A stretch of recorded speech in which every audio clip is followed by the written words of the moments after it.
खबरों में बने रहने के लिए बेल आइकन दबाएं और फर्स्ट इंडिया न्यूज को सब्सक्राइब कीजिए। खबर पर लगातार अपडेट आपको दे रहे हैं क्योंकि भाजपा केंद्रीय नेतृत्व ने की है प्रदेश अध्यक्षों की नियुक्ति और सांसद सीपी जोशी को बनाया गया है राजस्थान भाजपा का प्रदेशाध्यक्ष।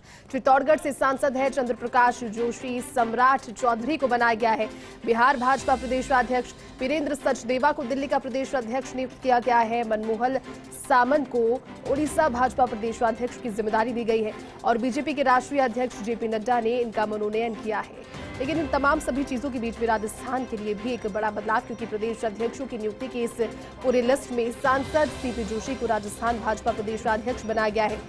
और बीजेपी ने विधानसभा चुनाव से 8 महीने पहले यहां पर राजस्थान के संदर्भ में बात करें। हालांकि लिस्ट अलग अलग राज्यों से जुड़ी हुई है, लेकिन राजस्थान के संदर्भ में विधानसभा चुनावों से 8 महीने पहले बड़ा बदलाव, जिसको कर चौंका दिया गया है।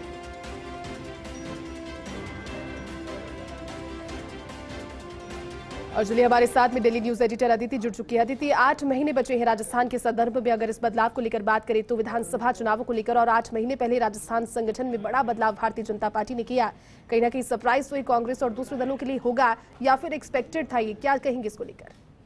जैसी इस पूरे मसले को अच्छे से समझते हैं, क्योंकि राजनीति में हर रोज नए रंग देखने को मिलते हैं, नई करवट होती है, नया चैप्टर लिखा जाता है जी। अब आज इस फैसले से बीजेपी को क्या इम्पैक्ट हुआ है और कांग्रेस का क्या इम्पैक्ट होने वाला है, क्योंकि आप ये मान लीजिए कि अब राजस्थान में जो चुनाव की दस्तक है वो आज इस बदलाव के बाद शुरू हो गई है। क्योंकि अभी तक दिल्ली में बीजेपी दिल्ली ने दस्तक नहीं दी थी, ये एक बड़ी दस्तक है, एंट्री हो चुकी है। अब समझते हैं, हमने ये तो लगातार बताया कि सीपी जोशी के आने से पहला आला कमान का आदमी, दूसरा कि किसी कोई गुटबाजी नहीं, तीसरा संगठन का व्यक्ति, युवा चेहरा और ब्राह्मण वोट बैंक, ये तो हमने इसको पूरी तरीके से समझा।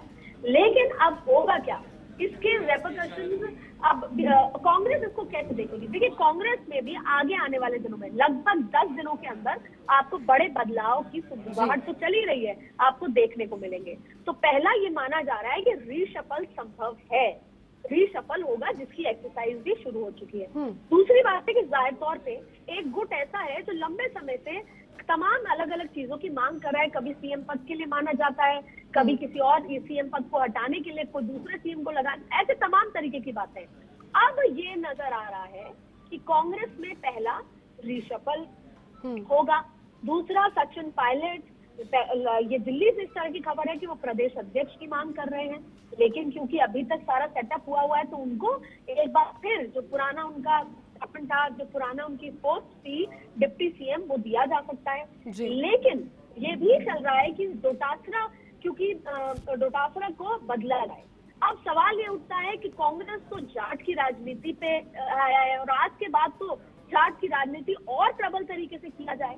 तो ये माना जा रहा है दिल्ली में जो अलग अलग समीकरण है, मैं ये कह रही हूँ कि आज की तारीख में जो चर्चा हो रही है, क्या होगा, क्या हो पाएगा, ये तो नहीं कहना संभव नहीं होगा, क्योंकि कांग्रेस में बहुत सारी चीजें मिनट टू मिनट बदलती है, खासतौर पर राजस्थान में। तो अभी रहती ये बात है कि अगर डोटासरा को हटाया जाए, तो जाट चेहरे को लाया जाए, तो एक नाम है रामेश्वर डूडी, जो पिछले दिनों में जो उन्होंने भाषण भी दिया अधिवेशन में और हाल ही के दिनों में वो संसद में नजर भी आए सीनियर नेताओं के साथ, उनको लाया जा सकता है, जिससे कि एक आक्रामक और तमाम चीजें हो। क्योंकि डोटासरा जी को गहलोत साहब का खेमा माना जा रहा है, तो कहीं ना कहीं दूसरे गुट की ये मांग है कि डोटासरा की जगह किसी और व्यक्ति को प्रदेश अध्यक्ष बनाया जाए। और क्योंकि जाट को ही बनाना है, तो रामेश्वर डूडी का नाम एआईसीसी के अलग अलग जो पॉलिटिकल कमरे हैं सीनियर, उसमें ये चल रहा है। और अगर डूडी को ये बनाया जाता है, रामेश्वर डूडी को, ऐसे में अब बीजेपी का क्या इम्पैक्ट होगा? वहां पर जरूरत पड़ सकती है वसुंधरा राजे की एक बार फिर, क्योंकि जब जाट पूरा का पूरा कांग्रेस की तरफ इंक्लाइंड होता नजर आएगा, क्योंकि एक तो फ्रेशनेस होगी, बदलाव होगा, तमाम चीजें होंगी, तो फिर वसुंधरा राजे उसको बैलेंस आउट करेंगे। यानी कि अभी बहुत पानी बहना राजस्थान में सियासी रूप से बाकी है। क्या कुछ होता है, कोई बात स्थायी नहीं है, लेकिन कांग्रेस के हलकों में भी बहुत सारी चीजें चल रही हैं, चाहे फिर वो शफल हो, चाहे फिर वो बदलाव हो संगठन में, और वही यहाँ पर भी प्रभारी बीजेपी में ही प्रभारी आएंगे। अब सच बात तो ये है कि बीजेपी में जितने 9 से 10 लोग हैं जिनको कहते हैं कि वो सीएम कैंडिडेट के लोग हैं, वो खुद अपने अपने घरों में बैठकर आज की सीपी जोशी की नियुक्ति का जो है डिकोड कर रहे हैं कि इस नियुक्ति से हमें कितना फायदा, इस नियुक्ति से किसको कितना नुकसान, और हमें अगर इतना नुकसान तो उस नुकसान को भरा कैसे जाए, चाहे फिर वो वसुंधरा गुट हो, चाहे फिर वो गजेंद्र सिंह शेखावत हो, अर्जुन राम मेघवाल हो,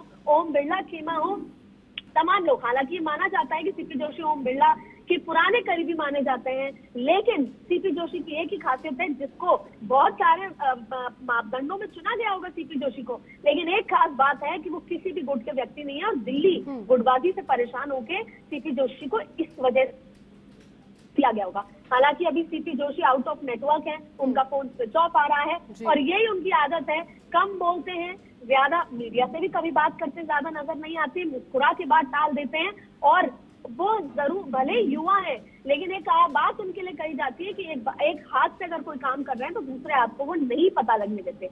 वही सतीश पूनिया को लेकर उनके जो खेमा था उसमें निराशा जरूर है, क्योंकि ये माना जा रहा था कि चुनाव का समय आ चुका है, तो सतीश पूनिया हो सकता है ये चुनाव पूरा कार्यकाल उनका बढ़ा दिया जाए। तो आज की तारीख में कांग्रेस और बीजेपी के जो नियुक्तियां हैं, उससे दोनों पार्टियां एक दूसरे को अलग अलग तरीके से इम्पैक्ट कर रही हैं। ये देखना होगा कि अब अगले 10 दिन में क्या कुछ सचिन पायलट की दिल्ली में बातचीत होती है, क्या अशोक गहलोत कितना उसको एक्सेप्ट करते हैं, क्योंकि चुनाव के मद्देनजर जहां उन्होंने 19 जिलों से लेकर तमाम चीजों की घोषणा की है, ग्राउंड तैयार किया है, वहां संगठन के बदलाव या फिर रिशफल से कितना फायदा या कितना नुकसान यहाँ पर कांग्रेस को देखने को मिलेगा, क्योंकि कांग्रेस अशोक गहलोत खुद फ्रंट फुट पे आकर चुनाव सरकार को रिपीट कराने में लगे हुए हैं। ऐसे में दिल्ली से लगातार संपर्क चल रहा है। अगले 10 दिन में जैसी आपको बड़े बदलाव देखने को मिलेंगे, लेकिन अगर कोई बड़ा बदलाव होता है तो उसका सीधा सीधा डायरेक्टली प्रोपोर्शनल जो इम्पैक्ट होगा वो बीजेपी को भी होगा। लेकिन बीजेपी ने आज आगाज कर दिया है विधानसभा चुनाव का। दिल्ली से जब ये फरमान आया, जब ये नियुक्ति हुई, उसके बाद से एक माहौल राजस्थान का चुनावी मोड में आना शुरू हो गया है, लेकिन फिलहाल सबके घरों में एनालिसिस चल रहा है। बिल्कुल अदिति, और आप इसमें ये कहना कोई अतिशयोक्ति नहीं है कि आगाज एक बार फिर से हो चला है और भारतीय जनता पार्टी की लीड इसमें रही है। बहुत बहुत शुक्रिया अदिति हमारे साथ जुड़ने के लिए। और न्यूज रूम का रुख करते हैं, वहां से सहयोगी ऐश्वर्य भी हमारे साथ में लाइव जुड़ के। ऐश्वर्य, राजस्थान के संदर्भ में अगर आज के बदलाव को देख करके विश्लेषण देखा जाए, और आपसे बात भी अब इस पर करेंगे, राजस्थान विधानसभा चुनाव में लगभग 8-9 महीने का समय अब सिर्फ शेष रह गया है, और उससे पहले भारतीय जनता पार्टी में जहां अब इंतजार किया जा रहा था मुख्यमंत्री के चेहरे का, और उससे पहले संगठन में इस बड़े बदलाव से राजनीतिक गलियारों में भी हलचल तेज हुई है।